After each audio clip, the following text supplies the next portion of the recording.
तो ये है एक्सरसाइज 12.1 और फर्स्ट क्वेश्चन है the radii of two circles are 19 centimetre and 9 centimetre respectively find the radius of the circle which has circumference equal to the sum of the circumferences of two circles. तो question में ये दे रखा है कि दो circle हैं 19 centimetre और 9 centimetre radius वाले, इन दोनों की जो सर्कमफ्रेंसेस हैं इनकी सर्कमफ्रेंसेस का सम एक दूसरे सर्कल की, एक बड़े सर्कल की सर्कमफ्रेंस के इक्वल है। तो आपको उस बड़े सर्कल की रेडियस निकालना है। तो ठीक है, यहाँ पर हमने क्या किया, यहाँ हमें गिवन है सपोज़ कर लो को जो जिन सर्कल्स की रेडियाई आपको दे रखी हैं उनको हमने R1 R2 से डिनोट किया है। तो R1 is given 19 centimetre and R2 is given 9 centimetre. According to question the circumference of resulting circle, जो बड़ा सर्कल है रिजल्टिंग सर्कल है उसकी सर्कमफ्रेंस को मैंने सी से डिनोट किया, कैपिटल सी से, और जो गिवन सर्कल्स हैं उनकी सर्कमफ्रेंसेस को C1 और C2 से डिनोट किया है। तो ये क्वेश्चन में गिवन है the circumference of resulting circle is equal to the sum of circumferences of given two circles. तो ये हमने लिख दिया, ठीक है, ये कुछ नहीं है।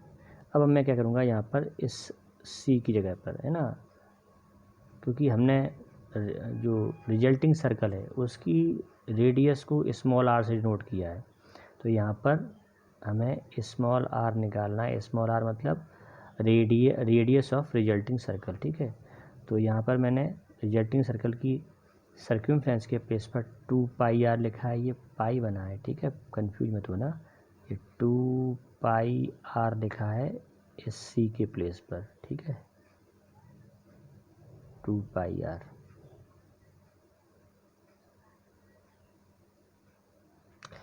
और फिर यहाँ पर इस C1 के प्लेस पर लिखा है 2 पाई R1, C2 के प्लेस पर 2 पाई R2।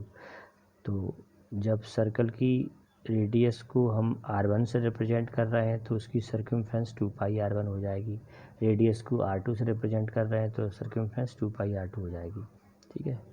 अभी मैंने क्या किया, 2 पाई कॉमन ले लिया, इधर 2 पाई कॉमन ले लिया, तो कॉमन लेने पर क्या बचेगा ब्रैकेट में R1 प्लस R2। फिर हमने 2 पाई से 2 पाई कट कर दिया, क्या बचेगा, small r equal to R1 plus R2। अब R1 R2 की जो वैल्यूज़ गिवन है 19 सेंटीमीटर और 9 सेंटीमीटर, ये यहाँ लिख देंगे, ऐड करेंगे तो रिजल्टिंग सर्कल की रेडियस आ जाएगी 28 सेंटीमीटर। तो ये आपका आंसर, ठीक है।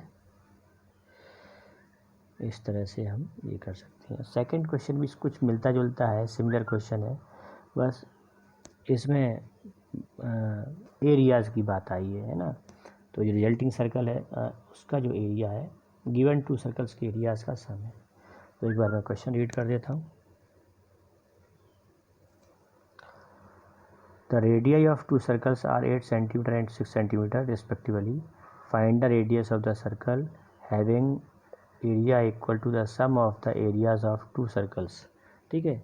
तो यहाँ पर ये देखिए R1 is 8 centimetre, R2 is 6 centimetre is given, और रिजल्टिंग सर्कल का जो रेडियस है वो निकाली हमें। क्वेश्चन में कंडीशन एरियाज़ के लिए है, जहाँ जैसे वहाँ पर C equal to C1 plus C2 था, यहाँ पर A equal to A1 plus A2 है। A1 और A2 ये सर्कल्स के एरियाज़ को रिप्रेजेंट करने के लिए सिंबल है। तो एरिया होता है पाई आर स्क्वायर। तो जब हम रिजल्टिंग सर्कल का एरिया लिख रहे हैं तो लिखेंगे पाई आर स्क्वायर, जबकि उसकी रेडियस स्मॉल आर है। और गिवन सर्कल्स की रेडियस को मैंने R1 R2 से डिनोट किया है, तो उनकी एरियाज हो जाएंगे पाई R1 स्क्वायर और पाई R2 स्क्वायर।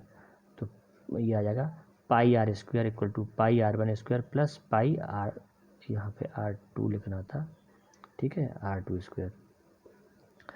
तो पाई कॉमन लेके कट कर देंगे बोथ साइड्स, तो यहाँ पर आर स्क्वायर इक्वल टू आएगा r square equal to R1 square plus R2 square. तो फिर R1 और R2 की वैल्यूज़ लिख देंगे 8 और 6, और आर स्क्वायर इक्वल टू आएगा 8 का स्क्वायर 64 और 6 का 36। तो आर स्क्वायर इक्वल टू 100 होगा, और फिर r equal to square root ले लेंगे तो 100, तो आर इक्वल टू 10 सेंटीमीटर आ जाएगा। तो ये इस तरह से हम कर सकते हैं, ठीक है।